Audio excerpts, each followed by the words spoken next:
నమస్తే. నేను మీ మాధురి. ఈరోజు మనతో పాటు స్టూడియోలో ఉన్నారు కృష్ణమూర్తి గారు. ఆయన ఆయన్నడిగి అసలు అందరికీ ఈ సంపద ఒకేలా ఎందుకు ఉండట్లేదు? డీటెయిల్‌గా అడిగి తెలుసుకుందాం. నమస్తే సార్. నమస్తే. ఇప్పుడు చాలామంది అనుకున్నంత వాళ్ళేదనుకుంటే అది ఈజీగా అచీవ్ అవుతూ ఉంటారు. మనీ గోల్స్ కానీ, లేదు ఏ అచీవ్‌మెంట్స్ అయినా ఈజీగా అచీవ్ అవుతూ ఉంటారు. కొంతమంది అనుకున్న వాటిని అసలు రీచ్ కూడా కాలేరు. ఎందుకంటారు? ఈ వ్యత్యాసం ఎందుకు? మనీ విషయంలో ప్రత్యేకించి ఒక మనీ థర్మోస్టాట్ అనే ఒక కాన్సెప్ట్ హ్మ్. అది అర్థమైతే మనకు తేలిగ్గా అర్థమవుతుంది.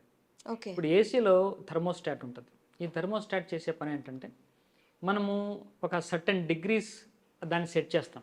హ్మ్. Set 20 degrees. 20 డిగ్రీస్ వరకు రూమ్‌ని కూల్ చేస్తుంది. రూమ్ టెంపరేచర్ 20 డిగ్రీ వచ్చిందనుకోండి, అది పనిచేయడం ఆగిపోతుంది. హ్మ్. ఆగిపోద్ది పూర్తిగా. మళ్ళీ టెంపరేచర్ పెరిగిపోద్ది. పెరిగిపోయిన తర్వాత మళ్ళీ అది ఏం చేస్తుంది ఆటోమేటిక్‌గా ఆన్ అవుద్ది. ఆటోమేటిక్‌గా ఆన్ అయ్యి మళ్ళీ 20 వరకు తీసుకొచ్చి మళ్ళీ ఆపేస్తది. ఆపేస్తుంది. మళ్ళీ టెంపరేచర్ పెరుగుతుంది. మళ్ళీ స్టార్ట్ అవుతుంది. ఇది ఆటోమేటిక్‌గా మనకు అందరికీ ఉన్నటువంటి ఆప్షన్. హ్మ్. ఇదే విధంగా మనీ విషయంలో కూడా ప్రతి ఒక్కరికి మనీ థర్మోస్టాట్ అని ఒకటి ఉంటది. ఓకే. ఈ థర్మోస్టాట్ మనమే సెట్ చేస్తాం. అంటే అన్‌కాన్షియస్ లెవెల్‌లో ఒక అమౌంట్ అనేది ఫిక్స్ చేసుకుంటాం. ఒక రూ. 50,000 ఉద్యోగం ఉన్నటువంటి ఒక వ్యక్తి అతనికి 2,000 3,000 ఇంక్రిమెంట్ వస్తే సరిపోతుందని అనుకుంటూ ఉంటాడు. అదే హ్మ్. అతని థర్మోస్టాట్. లేకుంటే నా యొక్క రేంజ్ ఇంతేనో, లేకుంటే నా వర్త్ ఇంతేనో, నాకింత చాలనో ఏదో ఒకటి ఫిక్స్ అవుతాడు. ఇవన్నీ కూడా వాడి యొక్క థర్మోస్టాట్‌ని డిసైడ్ చేస్తాడు. అంటే ఒక చిన్న ఎగ్జాంపుల్ చెప్తే మీకు అర్థమవుతుంది. ఒక కుర్రవాడు హైదరాబాద్‌లో నాకు ఫోన్ చేసాడు.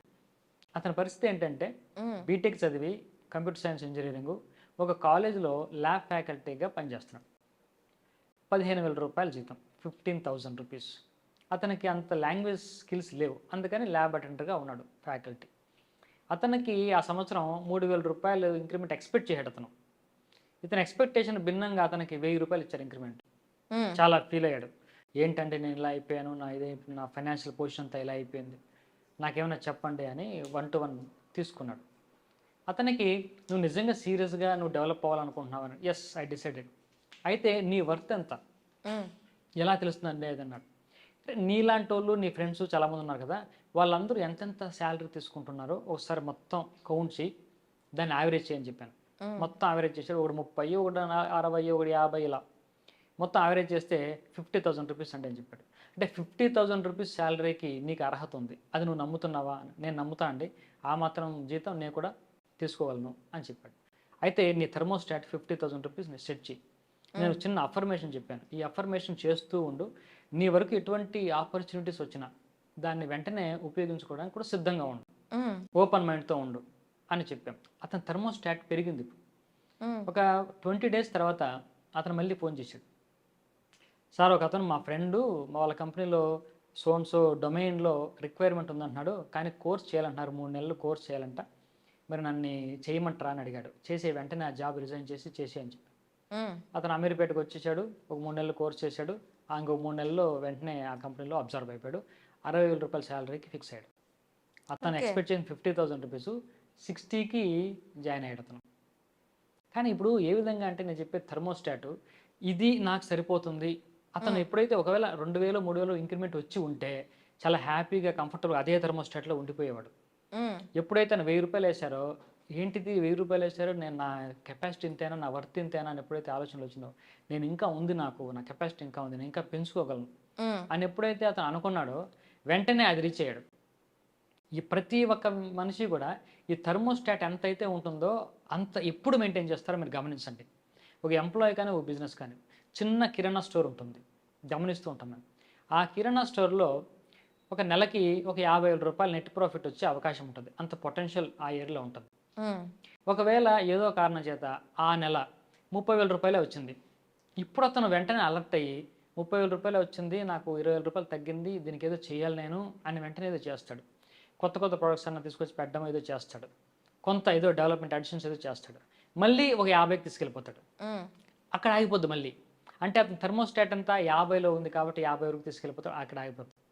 ప్రతి ఒక్కరు అంతే. ప్రతి ఒక్క థర్మోస్టాట్ అంతే. వాళ్ళకి ఎప్పుడైనా తగ్గితే మాత్రం వెంటనే అలర్ట్ అవుతాడు. వెంటనే దాన్ని రీచ్ అవ్వడానికి ట్రై చేస్తారు. అది అంతవరకే ఆలోచిస్తున్నారు గానీ, అంతకంటే ఎక్కువ పెంచుకోవచ్చు అన్న ఆలోచన ఉండట్లా జనాలకి. ఓకే. స్టూడెంట్స్ కూడా, ఒక స్టూడెంట్ కూడా నాకు ఈ విధంగా కౌన్సిలింగ్ వచ్చాడు. ఆ అబ్బాయి ఇంటర్మీడియట్ చదువుతున్నాడు. కార్పొరేట్ కాలేజెస్లో మీకు తెలుసు కదా, హాస్టల్లో ఉంటారు. వీళ్ళు ఏం చేస్తారంటే ఎవ్రీ టైం వాళ్ళకి టెస్ట్లు కండక్ట్ చేసి సెక్షన్లు షఫుల్ చేస్తూ ఉంటారు. ఇప్పుడు ఏ సెక్షన్లో ఉన్నారనుకోండి, మార్కులు బట్టి బి కానీ సి కానీ వేస్తారు. మళ్ళీ టెస్ట్ పెడతారు. మళ్ళీ సి నుంచి పర్ఫామ్ చేస్తే బాగా బికి వస్తాడు, ఇంకా పర్ఫామ్ చేస్తే ఏకి వస్తాడు. ఇలా షఫ్లింగ్ ఉంటుంది ప్రతి నెల కూడా. ఆ అబ్బాయి బి సెక్షన్లో ఉన్నాడు. అతనికి టెస్ట్ ఏదో పెట్టారు, అతను సికి వెళ్ళిపోయాడు. వెంటనే అలర్ట్ అయిపోయాడు, మనం ఏదో పర్ఫార్మెన్స్ తగ్గించామని. వెంటనే హార్డ్ వర్క్ చేసి నెక్స్ట్ టెస్ట్కి బాగా రాసి మళ్ళీ బీకి వెళ్ళిపోయాడు. చాలా కంఫర్ట్గా ఉన్నాడు బీలో. అంటే అతని థర్మోస్టాట్ ఎంత ఉంది అక్కడ, నేను బీలో ఉండడానికి నేను సరైన వాడిని అర్హుణ్ణి అని వాడు నమ్ముతున్నాడు కాబట్టి బి వరకు థర్మోస్టాట్ సెట్ చేసుకున్నాడు. అదే థర్మోస్టాట్ ఏకి పెంచుకో, నువ్వు ఏకి వెళ్తావు అంటున్నా. మనం నేచురల్గా డిఫాల్ట్గా ఏదైతే థర్మోస్టాట్ ఉందో అదే మనం ఫిక్స్ అయిపోతున్నాం మనీ విషయంలో కూడా, ఏ విషయంలో సరే. కాబట్టి ఎవరైతే ఆ థర్మోస్టాట్ని గుర్తించి దాన్ని పెంచుకుంటారో అప్పుడు ఆటోమేటిక్గా వాళ్ళ యొక్క అట్రాక్షన్ ఎబిలిటీస్ వర్త్ అన్ని ఆటోమేటిక్గా పెరిగిపోతాయి.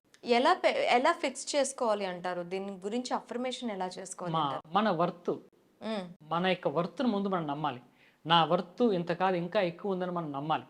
ఈ వర్త్ను పెంచుకోవాలి, వర్త్ మనకు ఉందని మనం నమ్మాలి.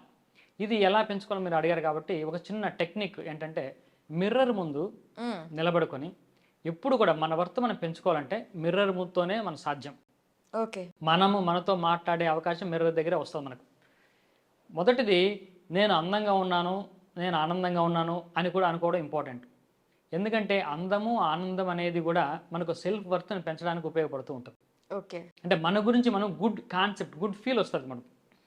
తర్వాత నేను వర్తీగా ఉన్నాను, I am worth to have 1 lakh rupees per month, I am worth to have 1 lakh rupees, I am worth to score 90 marks 90% అని ప్రతిరోజు కూడా అద్దం ముందు నిలబడి వాడితో వాడు చెప్పుకుంటూ ఉండాలి. చెప్పుకుంటూ ఉన్నప్పుడు ఆ యొక్క వర్త్ ఆటోమేటిక్గా పెరుగుతూ ఉంటుంది. రెండవది, most powerful night time ritual చెప్తాను. ఇది అందరూ చేయొచ్చు, ప్రత్యేకించి మనీ కోసం బాగా పనిచేస్తుంది. పడుకునే పోయే ముందు ఒక్కసారి ఇటు యూనివర్స్ కేసి మనం ఇలా చూసి ఇంత ఓపెన్ హ్యాండ్స్ తోటి, ఇప్పుడు యూనివర్స్ని అమ్మగా నేను భావిస్తూ ఉంటా కదా, అమ్మవారుగా, అమ్మతో మనం చెప్పుకోవాలి నా వర్త్ నా పెరిగింది. 1 lakh శాలరీ తీసుకుంటూ ఉంటాడు, అతనికి 3 లక్షల రూపాయల ఆదాయం కావాలి. అప్పుడు ఇలా మనము ఒక వర్త్ని డిక్లేర్ చేయాలి, యూనివర్స్కి డిక్లేర్ చేయాలి, డిక్లరేషన్ ఆఫ్ యువర్ వర్త్. అమ్మ ఇప్పుడు నా కెపాసిటీ 3 lakhs వరకు రిసీవ్ చేసుకోగలను కాబట్టి నన్ను నమ్ము, నాకు 3 lakhs ఇవ్వు. I can handle this money comfortably, I will manage this money comfortably. Don't suspect my capacity, don't suspect my worth. కాబట్టి ఆ వర్త్ని యూనివర్స్కి డిక్లేర్ చేయాలి. ఇలా చేతులు పైకెత్తి డిక్లేర్ చేసి, అంటే బాగా కాన్ఫిడెన్స్ తోటి ఛాలెంజ్ చేసిన విధంగా డిక్లేర్ చేస్తే